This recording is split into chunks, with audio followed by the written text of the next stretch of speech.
Have you ever questioned everything you believed in? Have you ever wondered if true wisdom lies not in knowing, but in acknowledging our ignorance? Over 2,000 years ago, one man dared to challenge the norms of society, question authority, and seek the truth at all costs. His name was Socrates, and his legacy still shapes philosophy and critical thinking today. Socrates was more than just a philosopher. He was a revolutionary thinker who left behind no written records of his own, but influenced generations through his students, particularly Plato. But why was he condemned to death? What made his method of inquiry so dangerous? And how did his ideas withstand the test of time? Join us on this journey into the life, philosophy, trial, and enduring influence of one of history's greatest minds. Born in 469 BCE in Athens, Socrates came from a humble background. His father, Sophroniscus, was a stonemason, and his mother, Phanerete, was a midwife. Unlike many other prominent philosophers of his time, Socrates did not come from nobility, nor did he seek wealth or power. Instead, he pursued something far more valuable: wisdom. As a young man, Socrates trained as a hoplite, a citizen soldier, and fought in several battles during the Peloponnesian War. But his true calling lay not on the battlefield, but in the marketplaces and streets of Athens, where he would engage people in deep, probing conversations.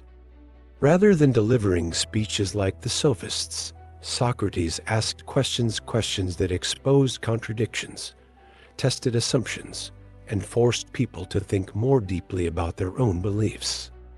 This unique approach would later be known as the Socratic method.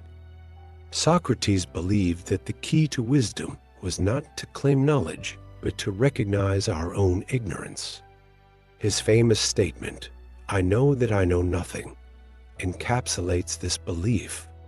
His method of questioning, the Socratic method, involved engaging people in dialogue, asking them simple yet profound questions, and guiding them to examine their own thoughts. It was a process of elimination, stripping away falsehoods to arrive at deeper truths. This method was particularly effective in challenging the sophists, who were skilled in rhetoric, but often lacked genuine philosophical inquiry. Socrates, however, sought truth over persuasion, valuing logic and ethics over mere debate. But not everyone appreciated his relentless questioning. Athens, during Socrates' lifetime, was undergoing political and social turmoil. The city had just suffered a humiliating defeat in the Peloponnesian War, and there was widespread distrust of new ideas and philosophies. Socrates, who openly criticized politicians, poets, and even gods, made many enemies. His unorthodox beliefs, such as questioning democracy, challenging the moral character of influential Athenians, and rejecting the traditional gods, made him a controversial figure. He was accused of corrupting the youth and introducing new deities. But was he really a threat to Athens, or was he simply a scapegoat for a society struggling with its own insecurities? In 399 BCE, Socrates was brought to trial. The charges against him were impiety, not believing in the Athenian gods, and corrupting the youth. His accusers Meletus, Anytus, and Lycon claimed that Socrates' teachings led young Athenians to rebel against tradition and authority. Rather than begging for mercy, Socrates defended himself with logic and irony. In Plato's Apology, Socrates famously states, "The unexamined life is not worth living." He stood by his beliefs, refusing to abandon his pursuit of truth, even in the face of death. Despite his powerful defense, the jury, composed of 501 Athenian citizens, found him guilty. He was sentenced to death by consuming hemlock, a deadly poison. Socrates was put on trial for not believing in the gods of Athens and for corrupting the youth. Despite having the opportunity to defend himself, the Athenian judges found him guilty and sentenced him to death. He had the chance to lessen his punishment. He was expected to plead for mercy or accept exile from Athens. However, he refused to compromise his principles and declared that he would continue pursuing the truth. Socrates spent his final days in prison engaging in philosophical discussions with his students. According to Plato, in his last hours, he spoke about the immortality of the soul.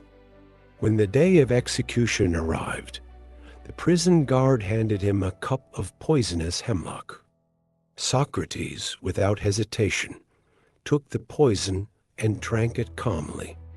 Then he lay down, mentioned that he could feel his legs becoming numb, and as the poison spread through his body, he bid farewell to his students. One of his last words was, "Crito, we owe a rooster to Asclepius. Don't forget to pay it." This was a metaphor, suggesting that he saw death as a cure for the disease of life. A short while later, his breath stopped and he passed away. By choosing to die for his beliefs, Socrates laid the foundation for philosophical thought. His death became a turning point for freedom of thought and expression. By refusing to submit to authority, he is regarded as one of history's greatest martyrs of free thought. Even today, the phrases "to live like Socrates" and "to die like Socrates" serve as inspiration for those who courageously stand by their ideas. His death marked the end of an era, but his influence only grew stronger in the centuries that followed. Though Socrates never wrote a single book, his ideas were immortalized through his students, particularly Plato, who later taught Aristotle, laying the foundation for Western philosophy. His method of questioning became the basis for critical thinking, law, ethics, and even modern education. His belief in seeking truth through dialogue remains central to philosophy, law, and political science today. Socrates' courage in facing death rather than compromising his beliefs made him a martyr for free thought, inspiring generations of thinkers to challenge authority, question dogma, and seek wisdom. Socrates was not just a philosopher, he was a force of nature. His ideas continue to shape the way we think, debate, and pursue knowledge. He proved that true wisdom begins with questioning, and that standing by one's principles is the highest form of integrity. His legacy endures not just in books, but in every conversation that challenges assumptions, every debate that seeks truth, and every individual who dares to question the world around them. So, what do you think? Was Socrates a hero or a troublemaker?